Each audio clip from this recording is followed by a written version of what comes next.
નમસ્કાર અમારા દિલથી વાલા દર્શક મિત્રો, સ્વાગત છે આપનું આપણી આ યુટ્યુબ ચેનલ ભાવેશ મકવાણા ન્યૂઝમાં.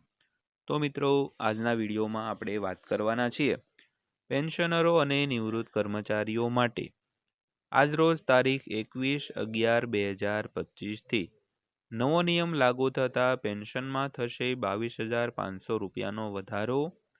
તો મિત્રો, ક્યારથી વધારો લાગુ થશે અને કઈ રીતની સમગ્ર પ્રોસેસ છે તેની આજના વિડીયોમાં આપણે વાત કરવાના છીએ. તો આજનો વિડીયો તમે ખાસ કરીને અંત સુધી જોઈ લેજો અને હજી સુધી આપણી આ ચેનલ સબસ્ક્રાઈબ ન કરી હોય તો ડેઈલી આવી જ માહિતીઓ માટે આપણી આ યુટ્યુબ ચેનલ પણ સબસ્ક્રાઈબ કરી લેજો મિત્રો. તો શરૂ કરીએ આજનો વિડીયો. તો કર્મચારી સંગઠનો વડાપ્રધાન નરેન્દ્ર મોદી પર 8મા પગાર પંચની શરતોમાં સુધારો કરવા માટે દબાણ કરી રહ્યા છે. તો મુખ્ય માંગણીઓમાં લાખો કર્મચારીઓ માટે જૂની પેન્શન યોજના પુનઃસ્થાપિત કરવી અને વર્તમાન પેન્શનરો માટે પેન્શન સુધારણા સુનિશ્ચિત કરવી સામેલ છે. તો યુનિયનો હિસ્સેદારોની અપેક્ષાઓનો સમાવેશ કરવા અને કર્મચારીઓને પેન્શનરો માટે 20% વચગાળાની રાહતની પણ માંગણી કરવામાં આવી છે. તો જ્યારથી કેન્દ્ર સરકારે 8મા પગાર ધોરણની સંદર્ભની શરતોની જાહેરાત કરી છે, તો પગાર પંચના આ મહિને ઘણા અગ્રણી કર્મચારી સંગઠનો વડાપ્રધાન નરેન્દ્ર મોદી અને નાણાપ્રધાન નિર્મલા સીતારમણને 8મા સીપીસીના સભ્યો ટીઓઆરમાં સુધારાની માંગ કરી રહ્યા છે. તો ખાસ કરીને 8મા પગાર પંચ માટે જે સંદર્ભની શરતો છે તેમાં ઘણા પેન્શનર અને કર્મચારીના સંગઠનો તેમાં થોડો સુધારો કરવાની માંગ છે તે કરી રહ્યા છે.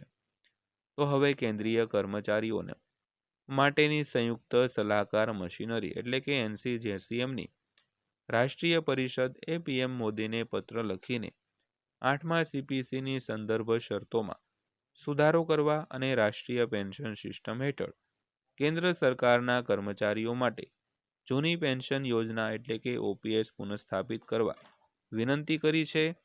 તો અઠવાડિયાની શરૂઆતમાં સેન્ટ્રલ ગવર્મેન્ટ એમ્પ્લોઈઝ એન્ડ વર્કર્સના કન્ફેડરેશન દ્વારા નાણાં મંત્રાલયની ટીઓઆરમાં સુધારો કરવા અને પેન્શનરો અને પરિવાર પેન્શનરો માટે પેન્શન સુધારણાનો સમાવેશ કરવા વિનંતી કરતો પત્ર છે તે લખ્યો છે. ત્યારબાદ વાત કરીએ તો NCJCMના સચિવ શિવગોપાલ મિશ્રાએ પીએમને લખેલા પત્રમાં જેની એક નકલ નાણામંત્રીને પણ ચિહ્નિત કરવામાં આવી હતી.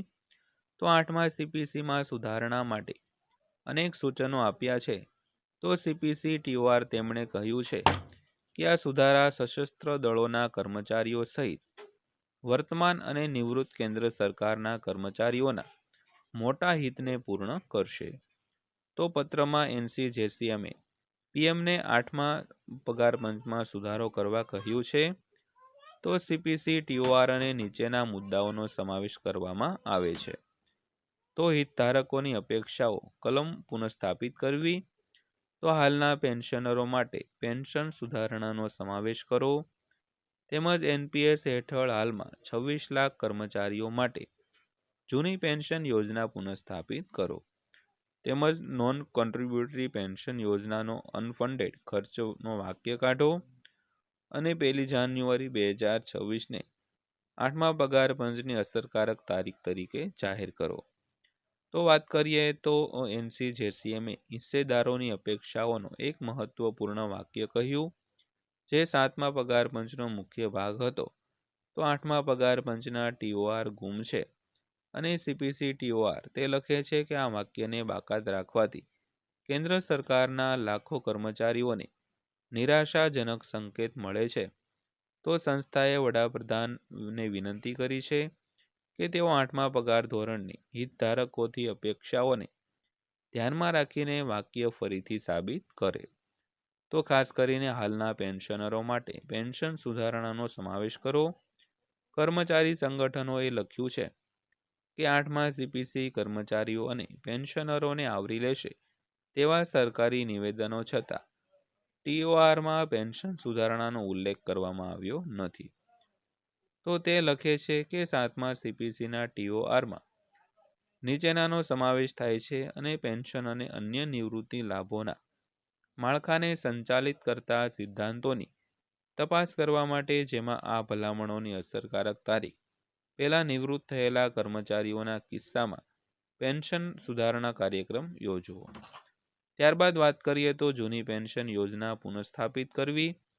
NCJCMએ 8મા પગાર પંચને 1 જાન્યુઆરી 2004ના રોજ અથવા તો તે પછી ભરતી થયેલા 26 લાખ કર્મચારીઓ માટે જૂની પેન્શન યોજના એટલે કે OPS સ્થાપિત કરવી અને તેનો અમલ કરવો. તો આ લાંબા સમયથી ચાલતી અને વ્યાજબી માંગ નિવૃત્તિ પછીની સુરક્ષા અને સામાજિક ગૌરવ માટેની તેમની ચિંતાને પ્રતિબિંબિત કરે છે.